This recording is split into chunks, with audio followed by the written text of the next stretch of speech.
నమస్తే. నేను సిరి. చంద్రబాబు నాయుడు నార్మల్‌గా అంటే ఎవరైతే మన రాష్ట్రానికి ఏమేమి కావాలో, నిధులు కావాలని చెప్పేసి చాలా వరకు ఆలోచించి ఆ మంత్రులతోని భేటీ అవ్వడం మనం చూసాము.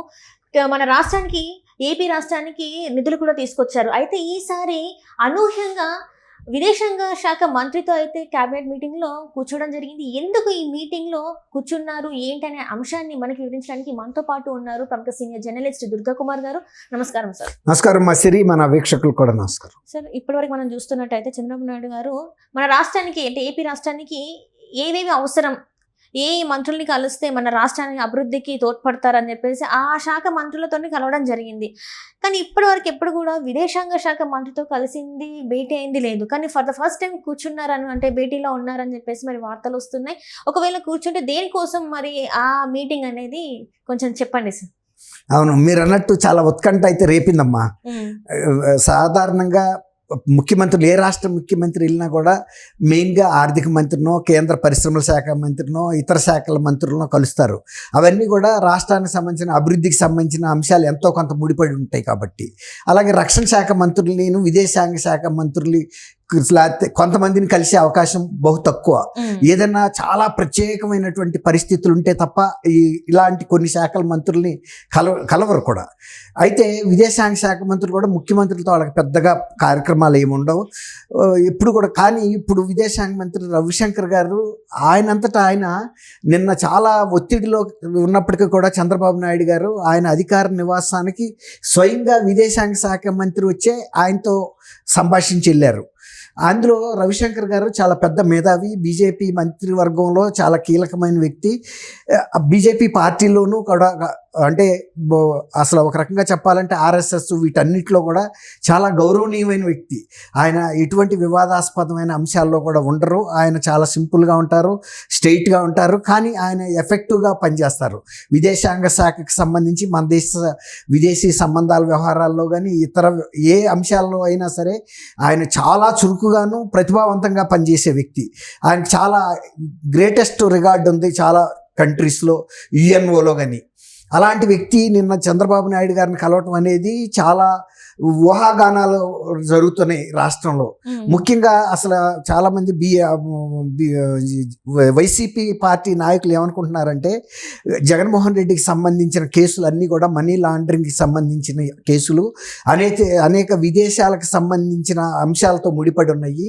వాటికి సంబంధించిన సమగ్ర సమాచారం ఇంకా ఏమన్నా రావాల్సి ఉందేమో, వాటన్నిటికి సంబంధించి చంద్రబాబు నాయుడు గారు కోరి ఉంటారు, ఈ కేసెస్ని త్వరగా పూర్తి చేయించండి, ఇంకా ఏమన్నా విదేశాల నుంచి రావాల్సిన సమాచారం ఉంటే మీరు త్వరితగతిని తెప్పించండి, అలాగే ఆయన పాస్పోర్ట్ని సీజ్ చేయించండి అని అడిగి ఉంటారనేది వీళ్ళ ఊహ. కానీ నేనైతే అటువంటి అంశాలు నిన్న చంద్రబాబు నాయుడు గారు ప్రస్తావించి ఉంటారని అయితే నేను అనుకోవట్లేదు. ఎందుకంటే చంద్రబాబు నాయుడు గారి స్థాయి వేరు, ఆయన ఆలోచన విధానం వేరు, ఆయన చర్చించే అంశాలు వేరు.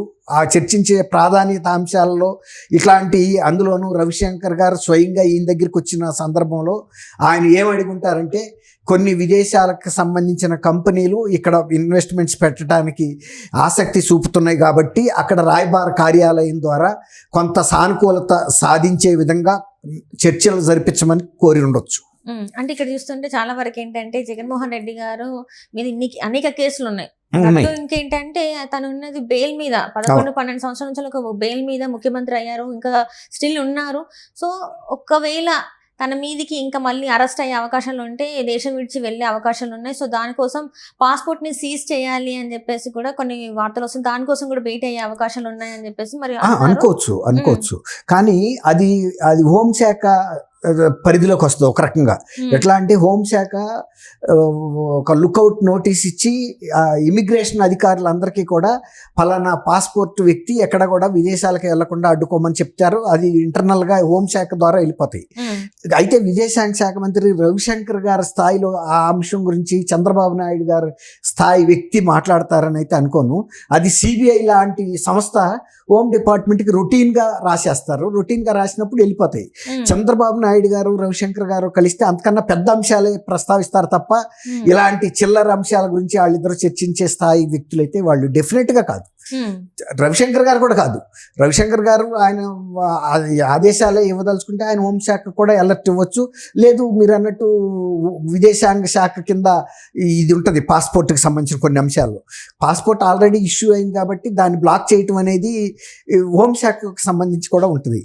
కాకపోతే ఏంటంటే ఇప్పుడు విదేశాంగ శాఖ మంత్రిగా ఈయనకి చాలా ఇన్ఫ్లుయెన్స్ ఉంది. తర్వాత చురుకైన మంత్రి ఈయన. ఏ అంశాన్నైనా కూడా బాగా ఫాలో అప్ చేసే తత్వం ఉంది, దానికి నాలెడ్జ్ ఉంది. ఇప్పుడు చంద్రబాబు నాయుడు గారికి ముఖ్యంగా కొన్ని విదేశీ మల్టీనేషనల్ కంపెనీస్ పెట్టుబడులు ఆంధ్రప్రదేశ్కి రావటానికి ఇంకా కొంత మార్గం సుగమం చేయమని అడిగి ఉంటారనేది నా ఆలోచన. అది ఎలా జరుగుతుందంటే కొన్ని రాయబార కార్యాలయాలు, హై లెవెల్లో రాయబార కార్యాలయాలు ఉంటాయి, వాళ్ళకి చాలా ఇన్ఫ్లుయెన్స్ ఉంటుంది.